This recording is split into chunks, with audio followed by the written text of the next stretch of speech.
Assalamualaikum warahmatullahi wabarakatuh. Halo, apa kabar teman-teman? Jumpa lagi dengan Tips Otomotif Channel. Apa kabarnya teman-teman? Semoga teman-teman dalam keadaan selalu sehat, selalu bahagia, dimudahkan segala urusan dan diperluas rezekinya ya oleh Allah Subhanahu wa taala. Amin amin ya rabbal alamin.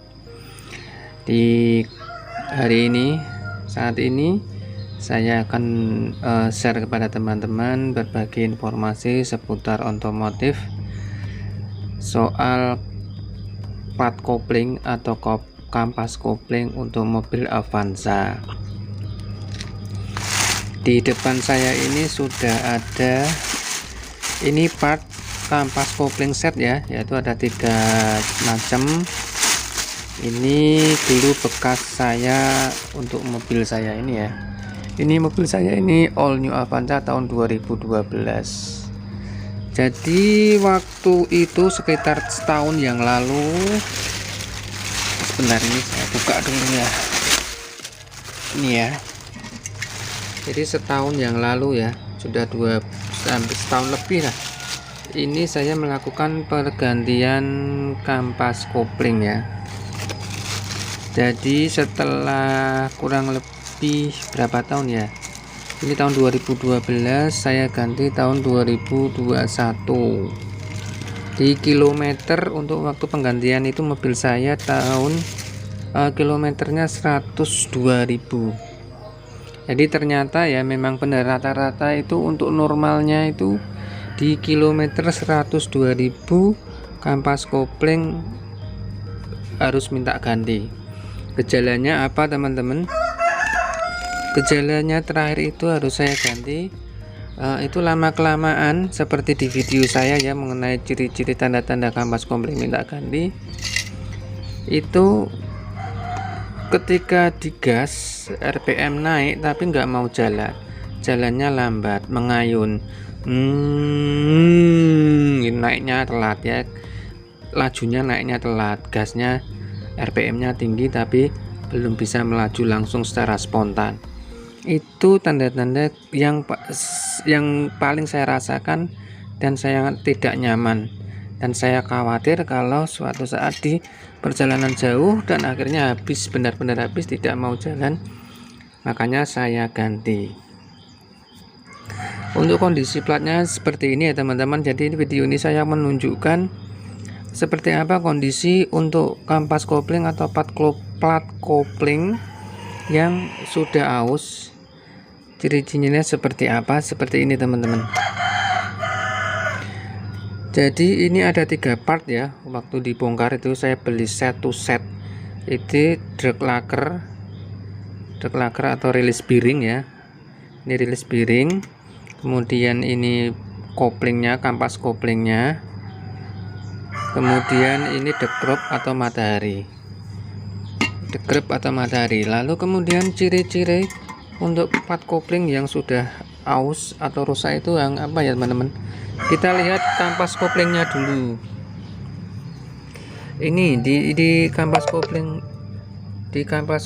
itu kan ada itu ya, garis-garis alurnya ini untuk tanda bahwa itu masih tebal atau tipis, sama seperti kampas rem ya. Ini fungsinya juga sama dengan kampas rem, ada waktu pemakaiannya, waktu habisnya ya. Jadi ini setelah 100.000 km tanda-tanda kehabisannya mulai kelihatan. Teman-teman jangan melihat ya, alurnya ini sudah tipis, bahkan kelingannya ini ada kelingnya, ripetnya kelingnya ini udah rata ya, sudah rata. Kalau baru itu tebal teman-teman, garisnya alurnya tebal kayak kampas rem persis. Cuman baliknya juga seperti sama. Di sini ada ripet atau keling. Nah, di sini sudah rata, hampir mengenai kelingnya atau ripetnya. Kalau sampai kena ripetnya ya, otomatis ini akan menggaris ya pada ini. Nah, di sini ada plendes atau plat ya. Jadi penekan, ini plat penekan kampas kopling seperti ini ya. Nah, di sini juga teman-teman. Jadi misalkan teman-teman itu sering melakukan setengah kopling, maka ini plat penangkan ini akan kegesut. Jadi sistem kerjanya seperti ini ya teman-teman. Jadi kan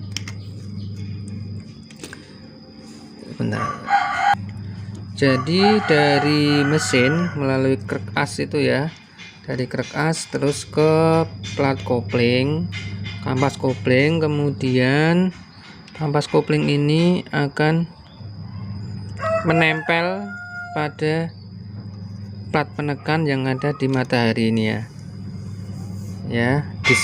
ini. Jadi gini ya teman-teman, jadi yang atas paling sini itu mesin, dari mesin kebalik ini ya, gini ya, dari mesin, kemudian mesin berputar. Ketika mobil nyala itu mesin berputar, maka ini matahari dan blok mesin itu kan menyatu, disatukan oleh mataharinya ini, cover kampas kopling ini, kemudian menjepit ini kampas kopling ya. Jadi ketika mobil menyala, mobil berputar, maka ini ikut berputar semua ya teman-teman. Nah seperti itu. Jadi ketika kita melakukan setengah kopling, maka ini fungsinya setengah, kita menginjak kopling itu membebaskan kampas kopling dari roda flywheel ya. Dari sini flywheel yang ada di mesin, kemudian menekan ini sama untuk berputar. Ketika kita menginjak pedal kopling, maka ini akan terbebas ya. Kalau kita lepas kopling, maka ini akan menempel pada, terjepit antara flywheel atau roda gila pada mesin yang berputar kepada matahari. Jadi matahari, kampas kopling dan flywheel akan merapat sehingga semuanya akan berputar ketika mesin berputar. Kemudian ketika kita injak pedal kopling, maka ini akan terangkat, akan merenggang sehingga kampas kopling terbebas, sehingga kita bisa mudah untuk mengoper persneleng atau gigi. Ini saya balik ya. Nah jadi posisinya seperti ini. Yang paling bawah ini anggap saja flywheel yang memutar dari mesin, kemudian masuk ke kampas kopling dan ditutup oleh matahari. Dekrap ini ya, matahari ini langsung nempel ke flywheel ya. Jadi semua berputar ketika mesin nyala.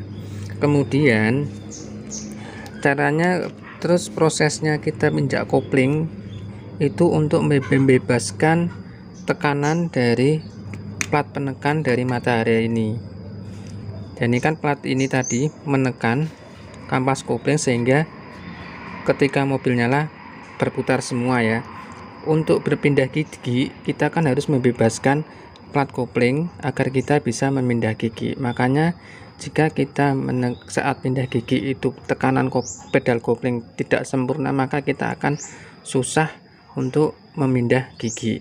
Begitu juga ketika kampas kopling ini sudah selip, maka ini akan terus berputar. Tidak ketika walaupun kita tekan kopling full, kalau ini masih berputar karena slip, karena kampas kopling sudah habis, maka kita tanda-tandanya kita akan kesulitan untuk mengoper gigi. Lalu kemudian bagaimana cara penekanan pada pedal kopling? Jadi ini di sini ada rilis bearing, ini fungsinya yaitu menekan pada ini ya, per ini diafragma. Jadi ketika ini ditekan, kita injak kopling, maka ini akan menekan ke bawah, menekan diafragma atau per diafragma ini. Kemudian kampas kopling bisa lepas dari tekanan dari plat penekan tadi sehingga netral ya. Jadi giginya jadi netral ketika bener kan kita ketika menginjak kopling, pedal kopling itu akan gigi menjadi netral sehingga kita bisa memindah gigi dengan mudah. Jadi kalau kampas kopling sudah habis, maka kita akan sulit untuk memindah gigi karena rilis bearing dan kampas kopling itu tidak bisa terbebas full, jadi masih berputar sehingga kita akan sulit memindah gigi. Jadi gitu ya teman-teman sistem kerjanya. Jadi ini rilis bearing dari pedal kopling, kemudian melalui rilis bearing ini menekan per diafragma ini turun ke bawah, menekan untuk melepas kampas kopling dari flywheel, sehingga akan terbebas dari putaran mesin. Jadi itu. Kemudian ini kalau ciri-cirinya kampas koplingnya sudah rusak, ini untuk rilis bearing atau drag lacquer ini akan bunyi seperti ini ya. Makanya pedal kita injak bunyi krek atau krek ini ya. Ini rilis bearingnya. Kemudian untuk pada dudukan rilis bearing ini ada luka-luka seperti ini ya. Ini membekas seperti ini, sudah aus ini tandanya teman-teman. Jadi tidak bisa bekerja dengan maksimal lagi. Jadi itu tadi ya cara kerja dari plat kopling, bagaimana kita bisa memindah gigi dan bagaimana untuk mentransfer tenaga dari mesin ke roda ya teman-teman. Kemudian ciri-ciri kerusakannya ini teman-teman, yang pertama ini ya, dari mataharinya ini karena dari drag lacquer ini seperti ini. Kemudian untuk ini pada plat penindis ini akan tergores teman-teman, ada goresan-goresan ya.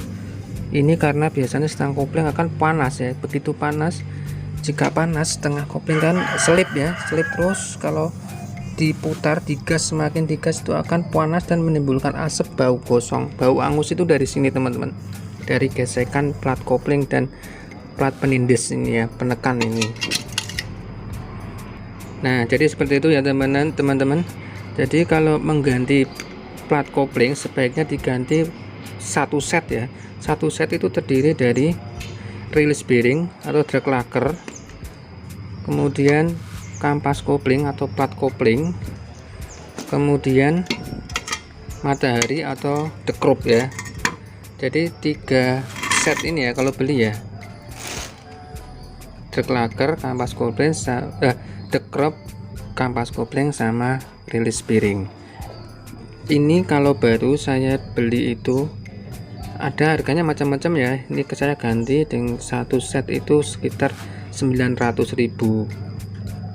Kalau ori itu sekitar 1,5 juta lebih teman-teman, untuk partnya saja satu set ya. Kemudian untuk jasanya waktu itu saya sekitar, kalau di daerah masing-masing beda-beda ya teman-teman, sekitar 200 sampai 500.000 untuk mengganti satu set part ini ya. Jadi itu saja teman-teman informasi yang bisa saya berikan mengenai pengalaman saya dan ciri-cirinya bagaimana pada part kampas kopling yang sudah aus, yang habis, apa efeknya, serta biaya dan harga partnya. Mudah-mudahan video ini bermanfaat, mudah-mudahan menjadi informasi dan pengetahuan bagi teman-teman untuk bagaimana cara agar kampas kopling mobil itu awet dan seperti apa kondisinya kalau sudah habis. Oke teman-teman, terima kasih teman-teman yang sudah like dan subscribe Tips Otomotif Channel. Mohon maaf bila ada kekurangan dan kesalahan. Sampai jumpa di vlog saya selanjutnya. Wassalamualaikum warahmatullahi wabarakatuh.